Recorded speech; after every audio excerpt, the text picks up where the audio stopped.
The ice did not begin to melt from above.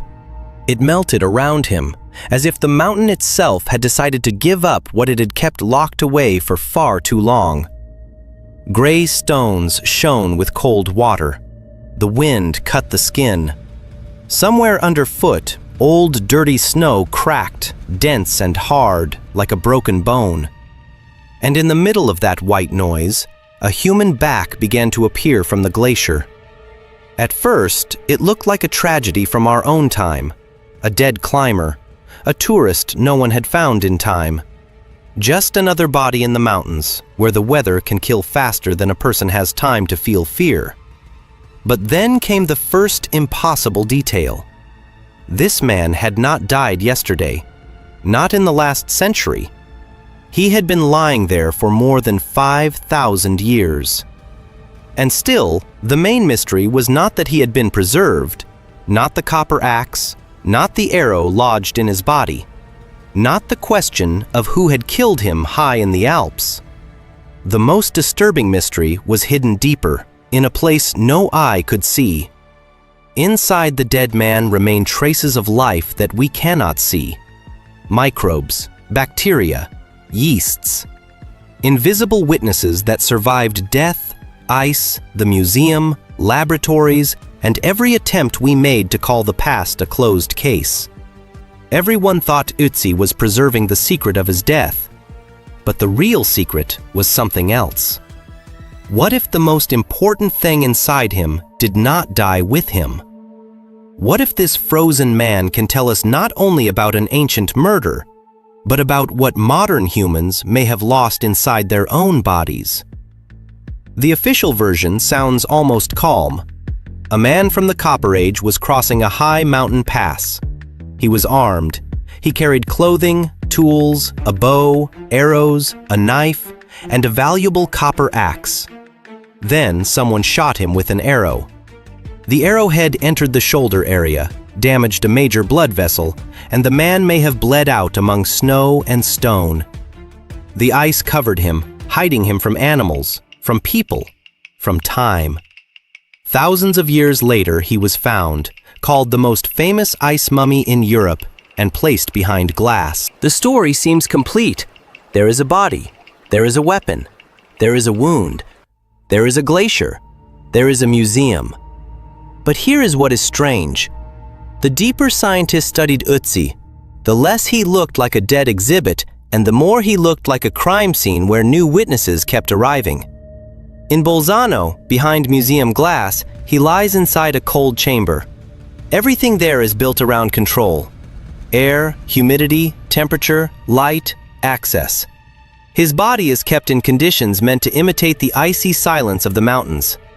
A visitor sees a motionless mummy and feels distance. It is ancient. It is safe. It belongs to the past. But microbes destroy that distance. Because Ötzi's body turned out to be more than a preserved shell. It became a border between several worlds. Inside him were ancient traces of intestinal life. On the surface and around him appeared microbes from the glacial environment. And after the discovery, modern microorganisms entered the story as well, connected to storage, water, air, and human intervention. One man, 3 times. An ancient organism, a glacier, a museum. And now the main question is no longer who killed Ötzi. The main question is what exactly we are studying when we look at him. The authentic past, the traces of ice, or a new mixture that we ourselves created while trying to preserve the past. When Ötzi was found in the early 1990s, attention was fixed on the visible evidence: his clothing, his shoes, his weapons, his strange tattoos, his final journey, his killer. Why he had ended up so high, why the killer had not taken the copper axe, which was extremely valuable. Why the body did not look like ordinary remains, but like a man whom time had not fully consumed. Then the research began, and the dead body started saying too much. His lungs held traces of smoke, as if he had spent years breathing beside open fire. His teeth were worn down. His joints were damaged. In his body, researchers found signs of parasites and disease. This was not a perfect ancient hunter from a beautiful legend. This was a living, exhausted, damaged man. He was sick. He endured pain. He carried weight. He breathed smoke. He walked through cold mountains in a body that had already been paying for every day. That is why his story is stronger than myth. The ice did not preserve a hero. The ice preserved the truth.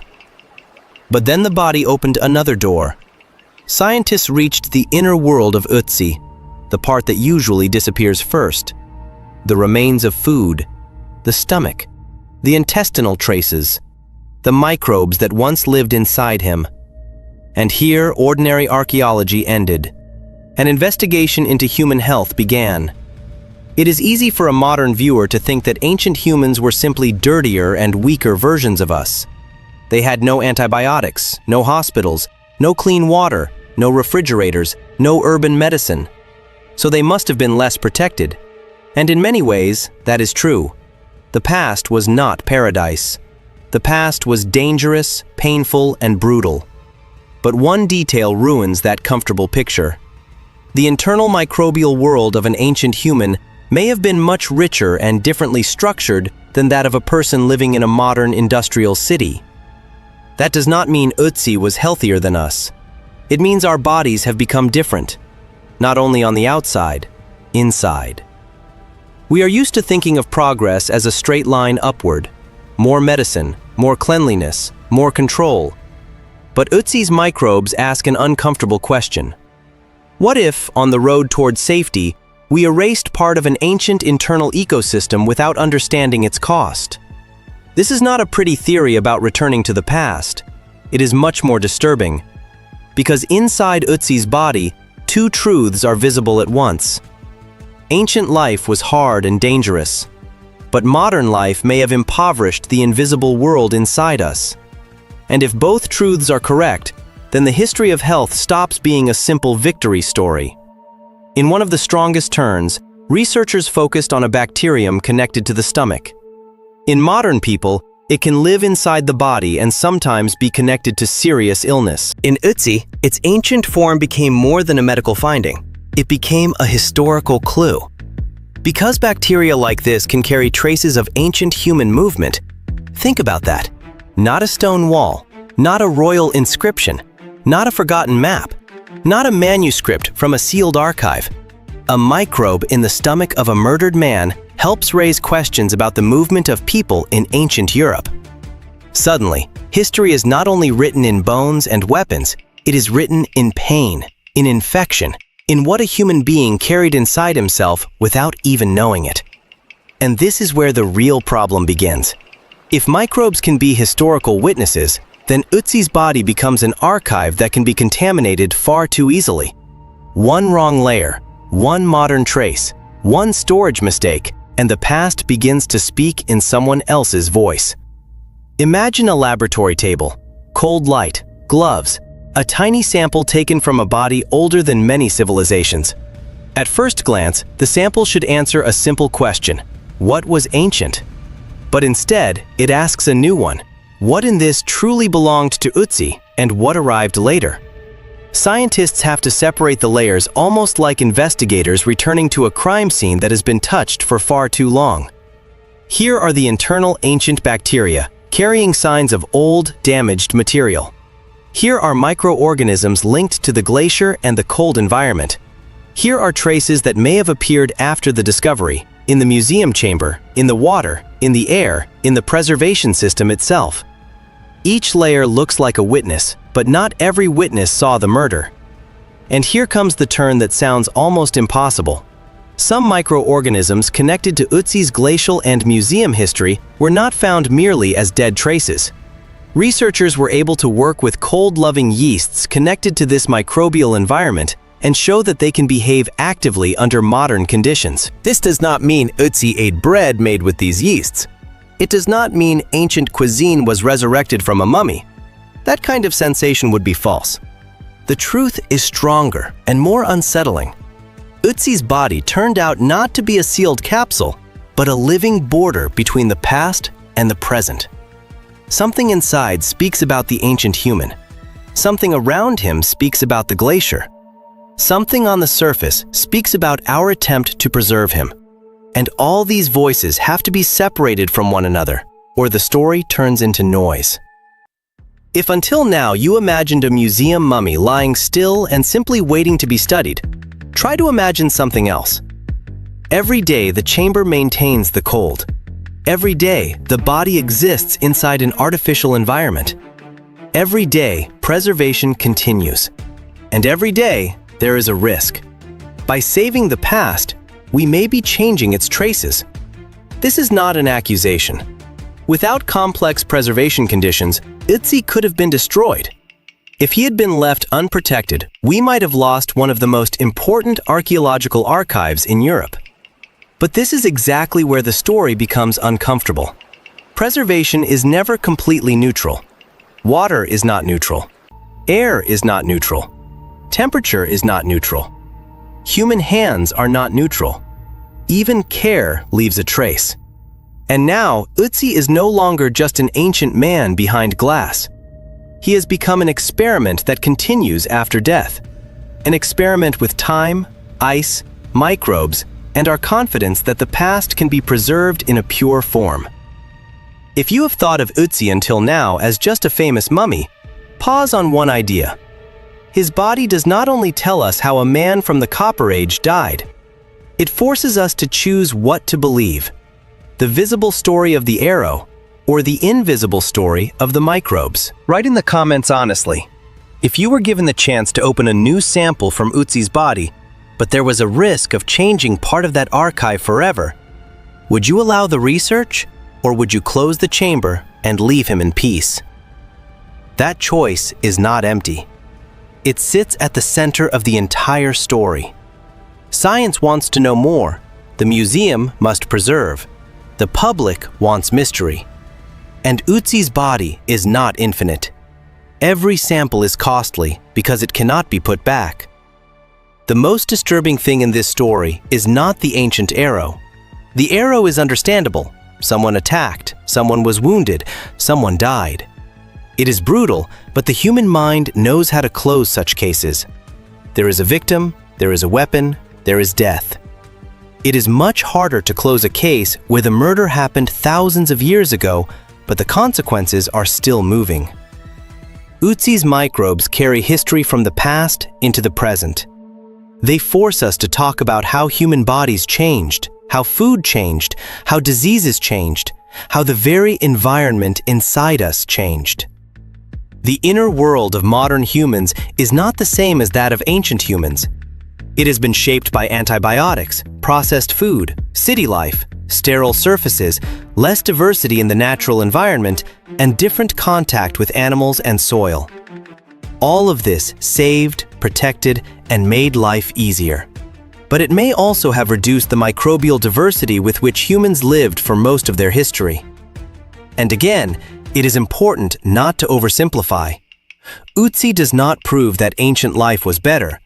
His body says the opposite. It is full of traces of pain. He may have suffered from parasites. He may have lived with inflammation. He may have been worn down by travel, cold, smoke, injuries, and fear. His world was not a pure source of health. His world was a harsh bargain. But that is exactly why the discovery is so valuable. It does not sell us a romantic fairy tale. It shows the cost on both sides. In the past, there was more natural microbial closeness, but less protection. In the present, there is more control, but perhaps less internal diversity. Between these two worlds lies Ötzi, not as a symbol of science's victory, but as a cold crack in our certainty. At some point, he stops being only a man from the Copper Age. He becomes a mirror. We look at him and see not a savage from the distant past, but a warning that the human body never belonged only to the human being. Inside each of us lives an entire invisible community. It digests, protects, argues, changes, disappears, returns. We call ourselves separate beings, but biology has long known a human is not a loner. A human is a portable world. And if that portable world changes too quickly, the consequences may not appear immediately. They may reveal themselves across generations, in diseases that become more common, in inflammations we do not always understand, in immune reactions that behave as if the body has lost an old language for speaking with the environment. Ötzi does not give a simple answer. He gives a clue. And a good clue does not calm you down. It forces you to open a new case. There is another reason this story feels so powerful right now. We live in a time when people are increasingly afraid of the invisible. Viruses, bacteria, contamination, laboratories, scientific mistakes. We want cleanliness and control. We want danger to be outside and safety to be inside. But Ötzi turns that idea upside down. He reminds us that the invisible is not always the enemy. Sometimes the invisible is memory. Sometimes it is part of protection.